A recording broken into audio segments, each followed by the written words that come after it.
مامۆستا نهاشی مامۆستا عەدنان بۆزان مرێ ئەندامی کۆمیتە ناوەندیە پارتیای یەکیتیا کوردستان سووریا ژێ کوبانێ باوایەکی ڕاستەڕاست دەکوم بزان بن داوین پێشبەچوونن باژارێ کوبانێ پشتی عردهەژێ کولێ خست مامۆستا عەدنان کەنگی هۆن پیاسان کو عردهەژێ لێدا بەهێزبوونە عردهەژێ لە باژارێ کوبانێ چ دەمەکی دەبوو کەرەمکە ایوار باش ده پیشی دا سرساقی خلقی خواه و ملت تبایی چه لآلی کردستان و ترکی و چه لسوری بتبایی و ترکی بتبایی هم سرساقی کسین خودی قربانی رو دخوازن شفاقش برینداران رو دخوازن براستی افکاری ستک بول سر خلقی ما و ملت مدهات او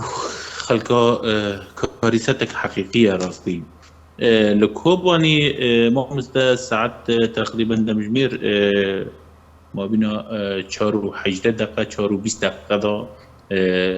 سري أو يكمل لي خست أو سسي لدو هفون هانا هري قوين صبيبو تشتكي أو زرار جاني لكوباني تنهبون سيبريندار هبون يك جوان روشوان خراب و يعني حتى نام ضمن نقشة هذا أو تشوفيرا تشيبو هناكي آبائي هالوشيان أو كسن أم دبين بالكوني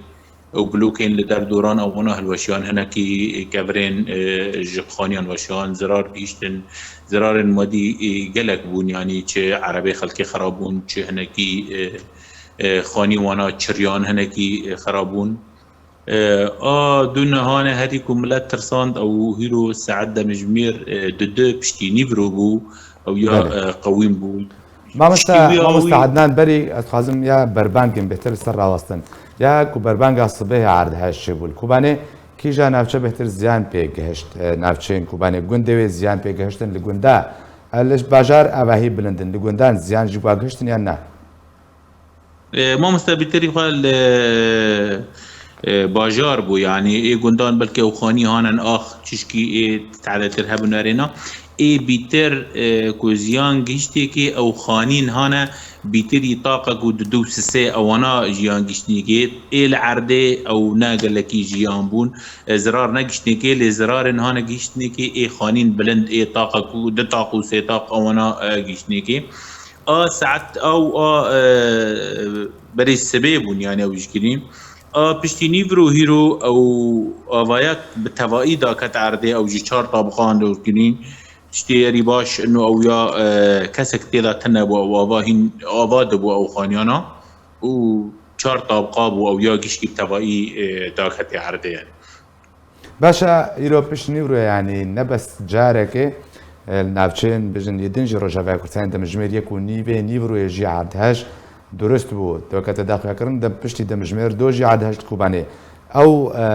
وەچاو هەست پێ کرد باندۆراوێ چوو بوو سەر باژارخۆ و گوندەوارەیە مامۆستا عەدنان مامۆستا او اي هانا كما قال كرن او پشتی نیورو او اي سبي او اي قویم بون يعني اسكار ببيجم قاوي دنيا ام لچارشي بون ام خورتكي ام رونشتي بون لتلقاوا المروحي دنيري حر يعني 10 دقائق 5 دقائق تدنيري او حزاك شي دبو بس برنجكي بريح يعني خفيف ام دبيجن سفك بو تاثير قنات جان بنياتن وقانيان وقت اف اي يعني جرام بو يدو بتديد او كسن هانا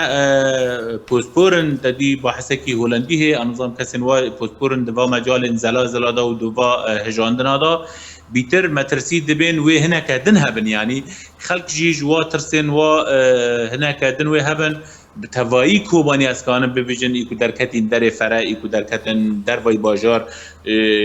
هناك عربي خدانا هناك كان كونش خرا وگرتن هناك دركتن گندان يعني مترسي خلقي انه هناك دچي ببن و زحمتيا كدن و خلق نزانه و ازرار چقاسانا بنن باشا مامۆستا عەدنان نها ڕەوش لێ باژارێ کوبانێ خەلک دچ ڕەوشەکە دەنها ژیاندکەی خلق د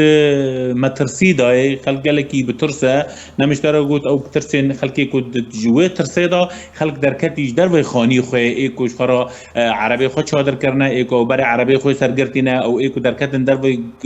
باجار الگندان و لدرن سربكرينا خلق آنها تسكانه ببيجم يعني كيم خلق د باجير دماي خلق بيتر دركتي دروي باجير جبوك ودرن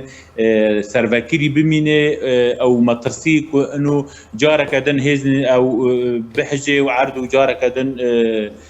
بقرن زرار بخلقيجي يعني هدو هدي مج خلقي او كسن هانا كو فوسفور يعني جدار بابن شل هندربن مجالي با زلازل دا او مهندسين جيولوجي او كان النصيحه الخلقيه بكن وخلق جاوي تعامل به دغاوا كو انه براستي بقرن وحزاندن دن شي ببن يعني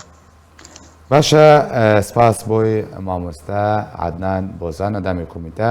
ناوەندیە پارتیە یەکێتیە کوردستان سووریا مەڕەبووی تەماشەوانێژا منهاژی دەڕاستونە بولتەنە نوچەیان